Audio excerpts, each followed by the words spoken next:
नमस्कार। आज के ज्ञान चर्चा में आपका स्वागत है। आज का विषय है उपवास। आज का विषय काफ़ी ज्ञानवर्धक है और आपके स्वास्थ्य के साथ भी जुड़ा है, इसलिए इसे पूरा सुने। विषय कुछ लंबा हो सकता है, किंतु विश्वास रखें, इसमें व्यर्थ कुछ भी नहीं है, क्योंकि समय बहुत मूल्यवान है और समय का अभाव मेरे पास भी होता है। बहुत मुश्किल से 15-20 मिनट बोलना होता है। उपवास क्या है? उपवास शुद्धिकरण का एक सशक्त माध्यम है, जिसके द्वारा शारीरिक अशुद्धि को बहुत आसानी से बाहर निकाला जा सकता है। जैसे हम अपने घर को प्रतिदिन साफ करते हैं तो वह साफ और स्वच्छ रहता है, उसी प्रकार उपवास के माध्यम से इस शरीर रूपी घर को साफ और स्वच्छ रखा जाता है। साधारण तौर पर उपवास के लाभ से सभी परिचित हैं।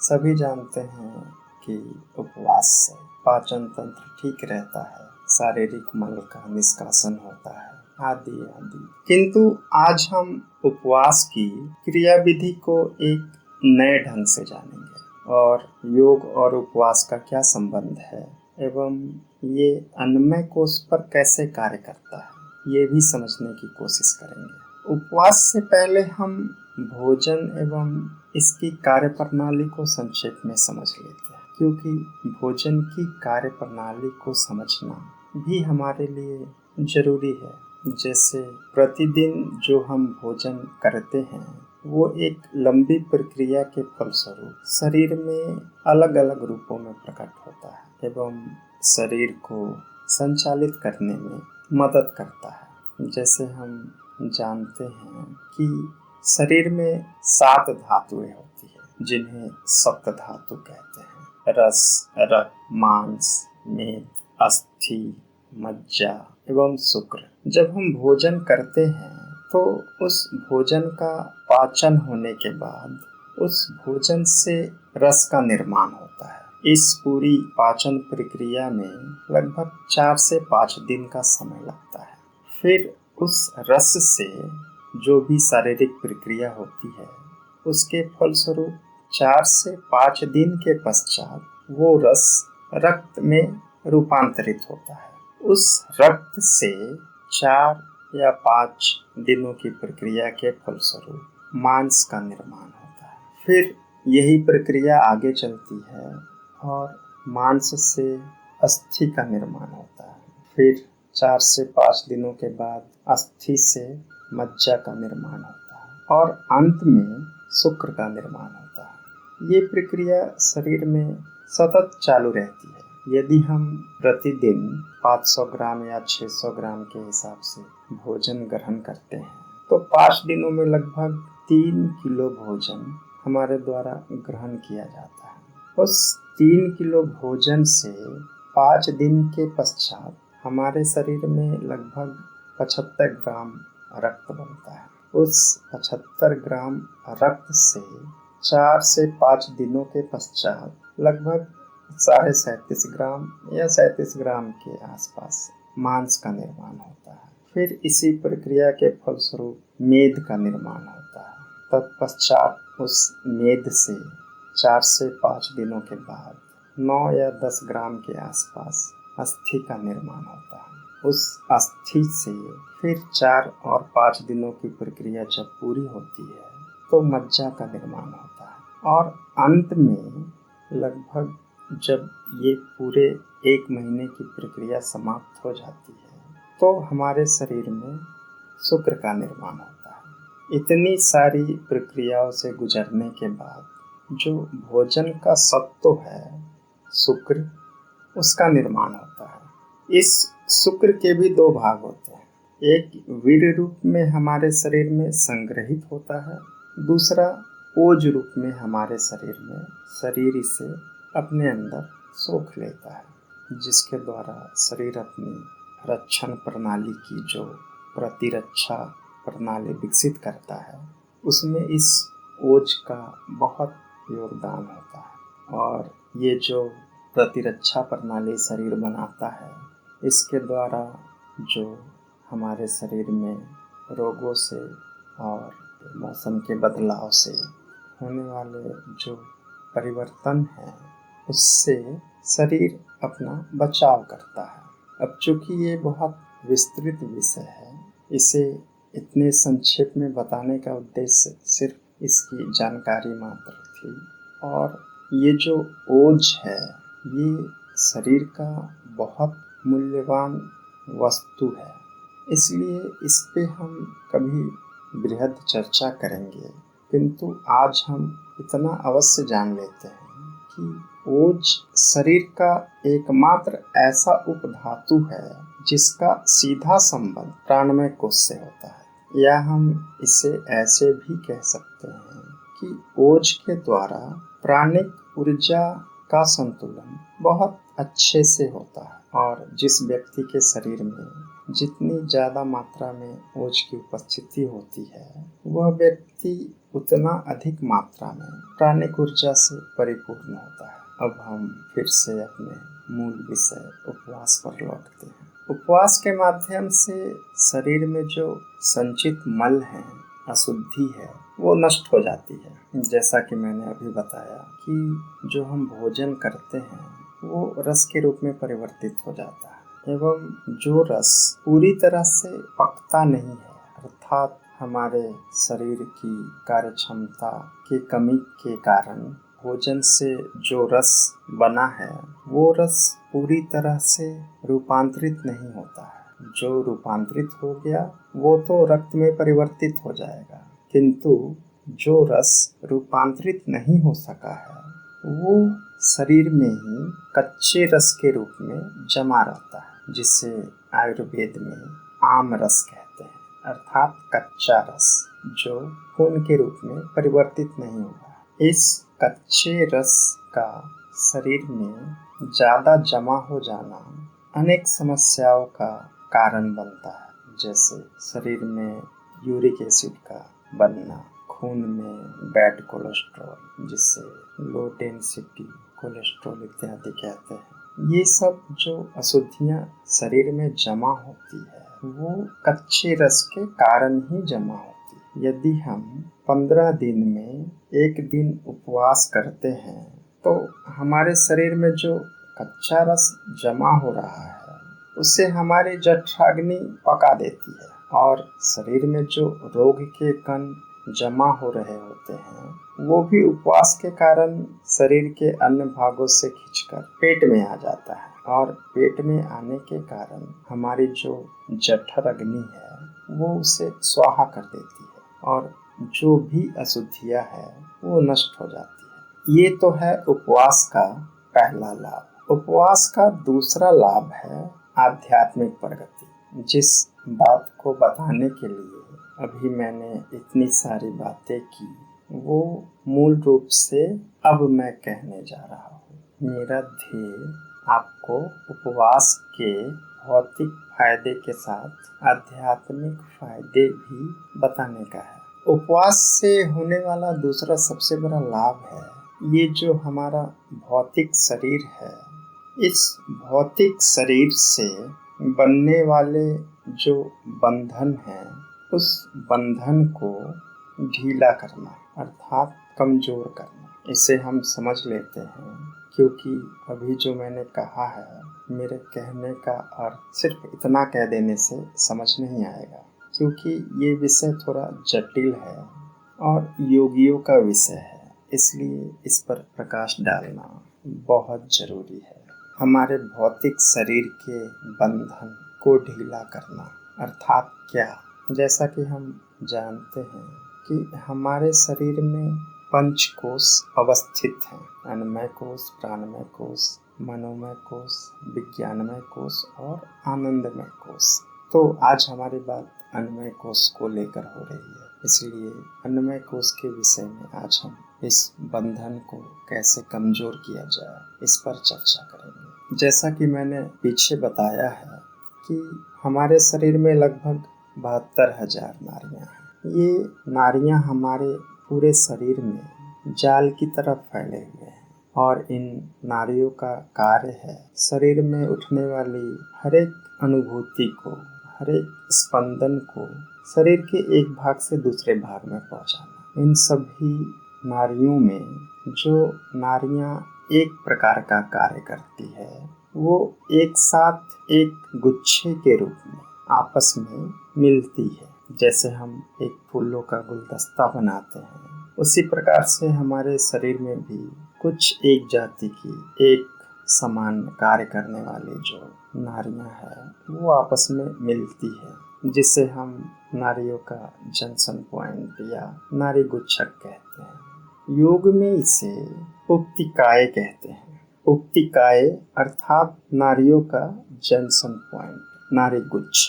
ये उक्तिकाय शरीर में एक प्रकार के समान नाड़ियों का समूह होता है, जिसका कार्य शरीर में किसी विशेष प्रकार के संवेदन को हम तक पहुंचाना है।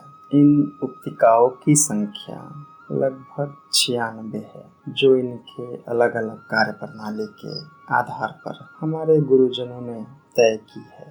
इसलिए ये कुछ कम भी हो सकती है और कुछ अधिक भी हो सकती है। ये उक्तिकाएं शरीर में करती क्या है, मुख्य रूप से ये विषय है। तो इन उक्तिकाओं का कार्य शरीर में एक विशेष प्रेरण पैदा करना है। जैसे उदाहरण के लिए हम एक उक्तिका के बारे में जानते हैं।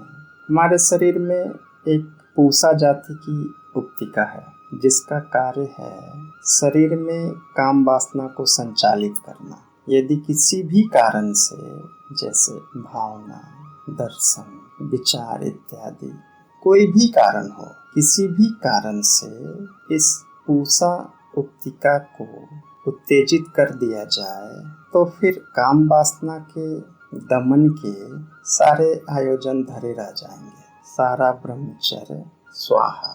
ये उक्तिका मन को ऐसा विकारग्रस्त करेगा कि मन अपने कंट्रोल से बाहर हो जाएगा। इसी प्रकार से शरीर में चंद्रिका जाति की उक्तिकाएं होती है, जिसका कार्य शरीर को सुंदर बनाना है। ये चंद्रिका जाति की उक्तिकाएं जिस व्यक्ति के शरीर में ज़्यादा होती है, उस व्यक्ति की वाणी में मधुरता, नेत्रों में लावण्य, चेहरे पर एक विशेष आकर्षण इत्यादि गुण देखे जाते हैं। और यदि इसकी कमी शरीर में हो जाए तो फिर इन गुणों का अभाव देखा जाता है। इसी प्रकार से एक उक्तिका है जिसका नाम दीपिका है। शरीर में दीपिका जाति की उक्तिका ज़्यादा हो जाए तो उस व्यक्ति का स्वभाव बहुत क्रोधी हो जाता है। उस व्यक्ति में क्रोध की मात्रा बहुत ज़्यादा दिखाई देती है। उस व्यक्ति के शरीर में गर्मी की मात्रा बहुत ज़्यादा होगी, जिसके कारण गर्मी से उत्पन्न होने वाले बहुत से रोग उस व्यक्ति में समय समय पर दिखेंगे।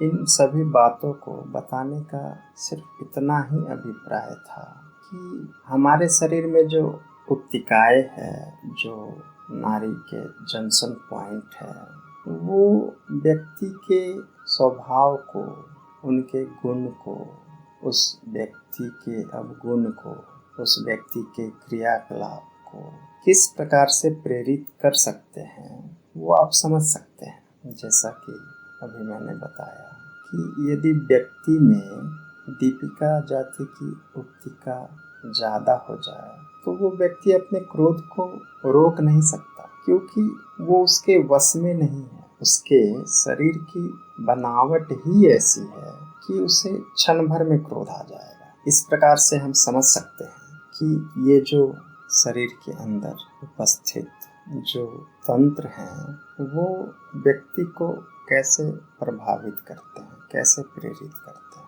क्योंकि आज आधुनिक चिकित्सा का युग है और विज्ञान अभी तक इन उक्तिकाओं के अस्तित्व को सही से समझ नहीं सका है। इनके रहस्य को वो अभी ठीक से समझते नहीं हैं। आधुनिक चिकित्सा विज्ञान इन उक्तिकाओं को शरीर में गांठ की संज्ञा देते हैं कि ये शरीर में गांठ है, किंतु उनके लिए भी ये आश्चर्य की बात है कि मृत्यु के उपरांत सारी गांठें खुल जाती है। एक भी गांठ मृत्यु के उपरांत दृष्टिगोचर नहीं होती। इसका क्या कारण है? हमारे गुरुजनों ने और बहुत सारे योगियों ने इस विषय को बहुत पहले ही जान लिया था। इसलिए वो जानते थे कि ये जो उपतिकाएं है ये शरीर में अन्नमय कोश की बंधन ग्रंथियां हैं। यह ग्रंथियां ऐसी हैं जो शारीरिक स्थिति को अपने इच्छा के अनुरूप रखने में बाधा उत्पन्न करती है, क्योंकि प्रत्येक मनुष्य चाहता है कि वो स्वस्थ रहे, सुव्यवस्थित रहे। वो जैसा चाहता है शरीर उसके अनुसार चले, किंतु ऐसा होता नहीं है। ऐसा इसलिए नहीं होता क्योंकि शरीर के भीतर बहुत से ऐसे विलक्षण क्रिया हैं एवं हमारे शरीर में प्रेरण उत्पन्न करने वाले ऐसे संस्थान हैं जो मनुष्य के प्रयत्न को विफल बना देते हैं। विफल क्यों बना देते हैं?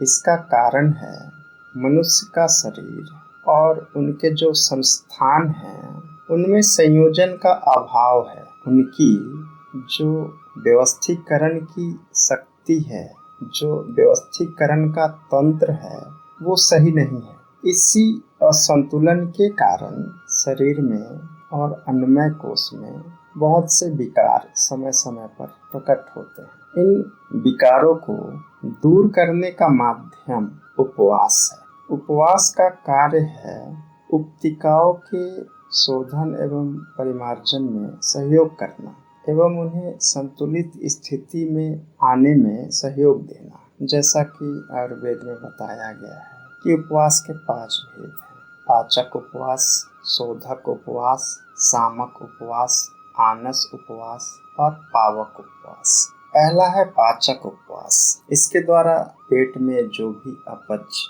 अजीर्ण इत्यादि हो जाती है, इसे पचाने के लिए जो उपवास करते हैं वो पाचक उपवास है। दूसरा है शोधक उपवास।